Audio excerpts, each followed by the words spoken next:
Chapter 1: The Invisible Race. Have you ever noticed, even though you are not racing against anyone, you live a large part of your life constantly trying to catch up the moment you open your eyes in the morning?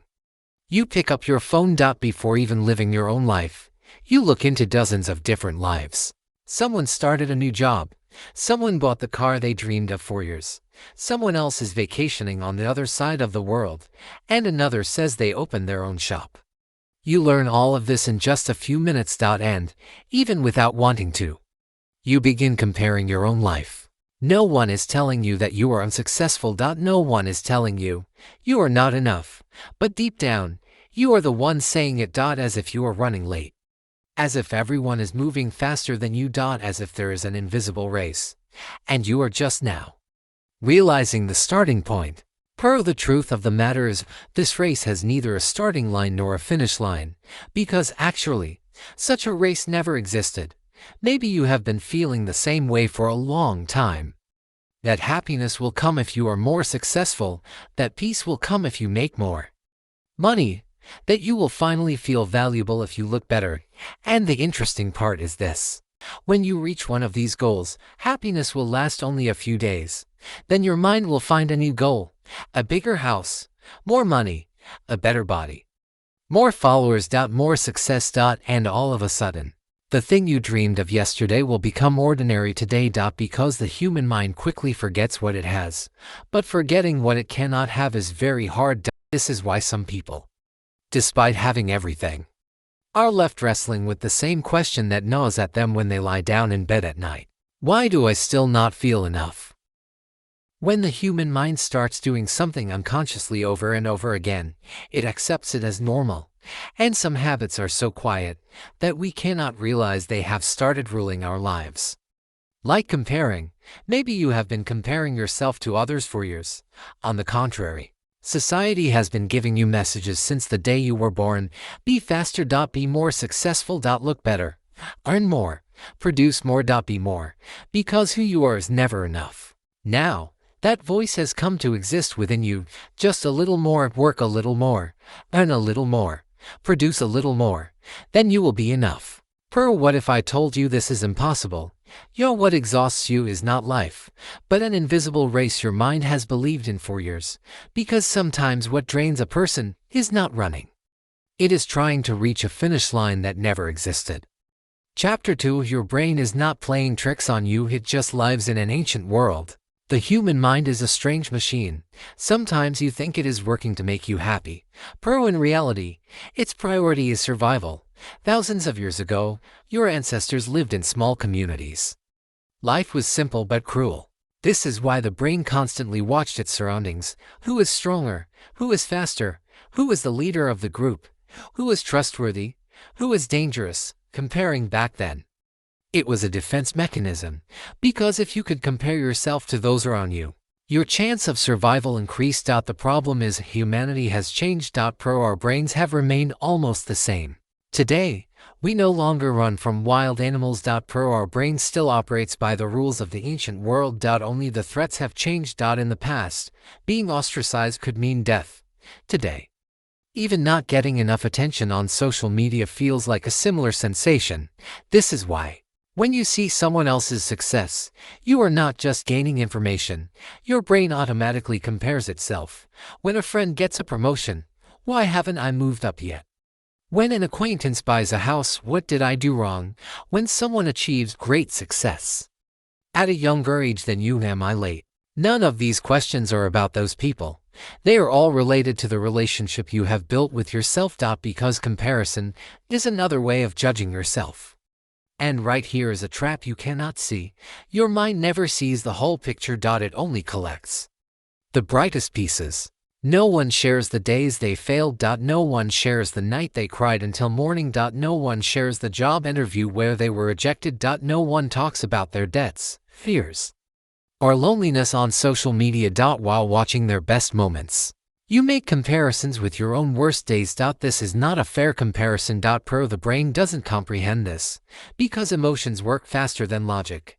A photograph, a sentence, a 10-second video is sometimes enough to trigger a feeling of inadequacy that will last for hours. This is why some people feel even more tired after turning off their phones, even though they did nothing physically. Mentally, they have run an invisible race with hundreds of people. Chapter 3: Losing your own life while living someone else's. The greatest damage comparison does is not making you unhappy, nor is it slowing you down. Its biggest damage is making you forget who you are. A person is not born knowing who they want to be. The sum of the small choices we make over time forms our identity. What we love, what we fear, what we wonder about, what we see worth pursuing, all of these gradually make us who we are. Comparison unconsciously ruins this process. Because now you don't make choices according to yourself. You start making the choices you see in others. Maybe you loved painting as a child. You could draw for hours without leaving your desk. No one needed to watch you. No one needed to like it either, because the reward for what you did was doing it. Then someone told you, you can't make money with this. Someone else, there is no future in this. After a while, you put down the pen. Maybe you loved music, maybe writing, maybe telling things to people, maybe the exact thing you want to do right now. You gave up years ago because someone didn't find it valuable enough. Most of the biggest renunciations in our lives do not happen because we failed. They happen because we saw someone else's path as our route. This is precisely where comparison turns into your identity. You no longer just compare yourself to others. You start looking at yourself through their eyes. And this is one of the most terrifying lonenesses a person can experience. Because now when you look in the mirror, you don't see your own eyes. You see the expectations of others. One day you think you will be valuable if you make more money. Then you make more money. This time, people who earn even more catch your attention. You think you will be happy if you get fitter. You reach the desired body. Then someone fitter than you appears. Every time you reach a goal, happiness runs a few steps further away. Because actually, what you are chasing is not success. It is validation. And the most ruthless feature of validation is, it is never permanent. The people applauding you today will want more from you tomorrow. Those who appreciate you today will see you as ordinary tomorrow. If you tied your worth to human applause, silence feels like failure to you. This is why many people stop producing when no one is watching. Stop sharing when no one likes. Stop dreaming when no one notices. Yet the most valuable things are built in moments when no one is watching. No one follows the growth of a tree. Years later they rest in its shade. A book is written in silence for months. People only see the version on the shelves. The greatest transformations of life are invisible. Yet we act according to the visible result, not the invisible labor. This is why we constantly feel lacking. Because while watching other people's final scene, we drown inside our own preparation process. We see life as a race. Yet if life were a race, everyone would start from the same place. None of us were born under the same conditions. Some of us had to take responsibility at a young age. Some of us struggled for years to prove ourselves. Some of us just tried to stay alive. Despite this, we compare ourselves to the lives of people we don't even know. Yet everyone is inside a different story, a different chapter. In a different battle. And maybe this is why. The reason you constantly feel inadequate is not really being inadequate. It is weighing yourself with the wrong measure. Because if you declare a fish unsuccessful for not being able to climb a tree, it will feel inadequate all its life. Humans are like that too. When you drift away from your own path, even the greatest successes do not feel like they belong to you. Because sometimes a person tries to achieve the right things inside the wrong life. And this is why no matter how far they advance, the emptiness inside remains in the same place. Chapter 4: The day you realize the finish line never existed.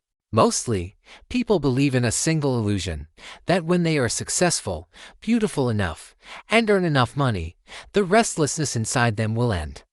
As if there is an invisible door somewhere in life, and a life where they will relax is waiting for them behind that door. Even as years pass, people cannot find that door, because that door never existed at all. The human mind accepts every point it reaches as normal in a very short time. Remember your first paycheck. Maybe when you got it, you felt like the happiest person in the world. Then that paycheck became ordinary. You started wanting more. Your first phone. Your first car. Your first success. Your first moment of being appreciated. All of these were once dreams. Now they are just ordinary memories left in the past. Psychologists call this hedonic adaptation. Humans get used to the things they have at a surprising speed.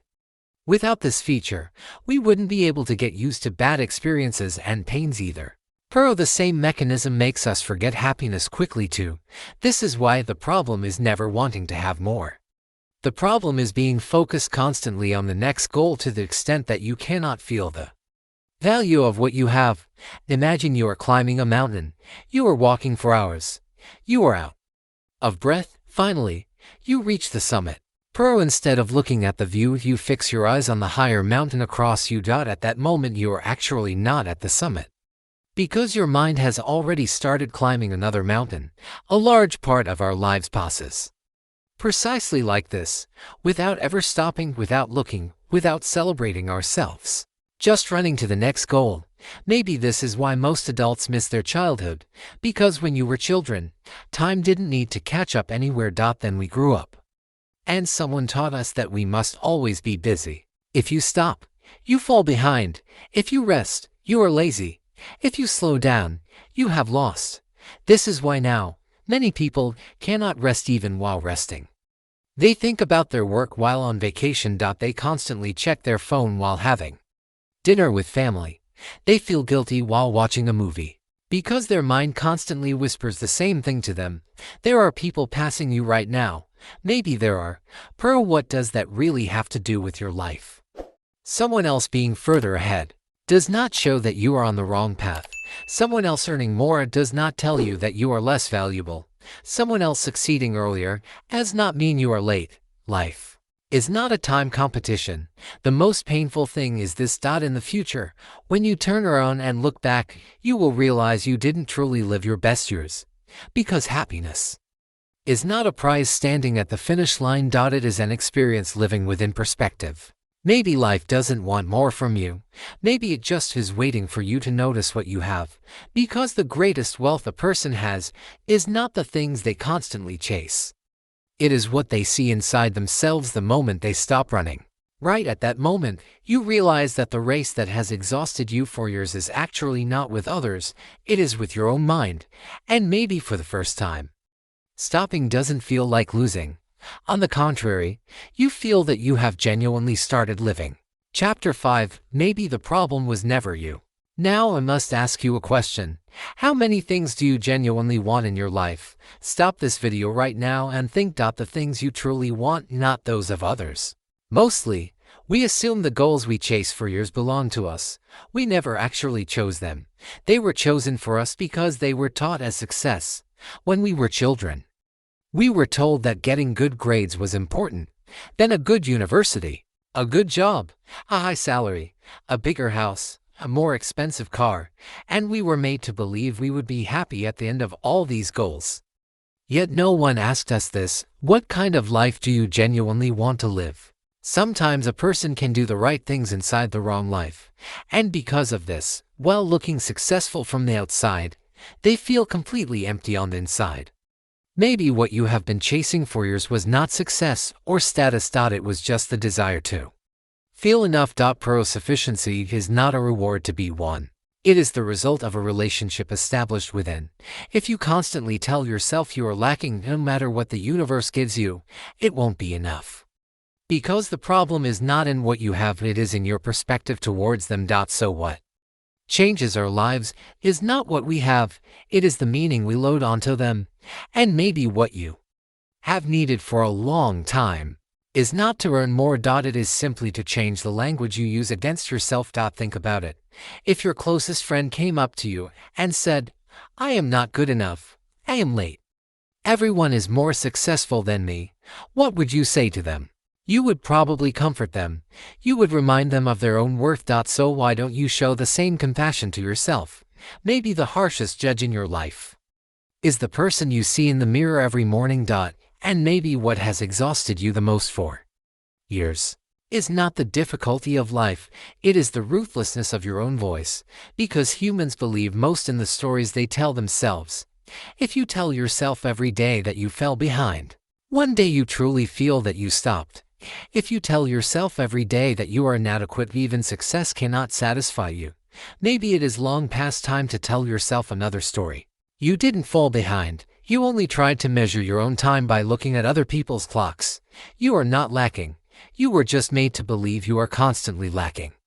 You are not unsuccessful. You just evaluated your life with rules that do not belong to you. And maybe the moment you will truly feel free for the first time will be the moment you stop trying to surpass others.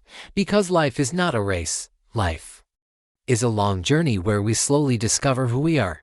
On this journey, some people may walk before you, some after you, but none of them will be able to walk in your place. So this night, before closing your phone, ask yourself a single question. Did I truly live my own life today? Or did I just try to catch up to other people's lives? Because sometimes what changes a person's life is not big answers. It consists of a single question they dare to ask themselves.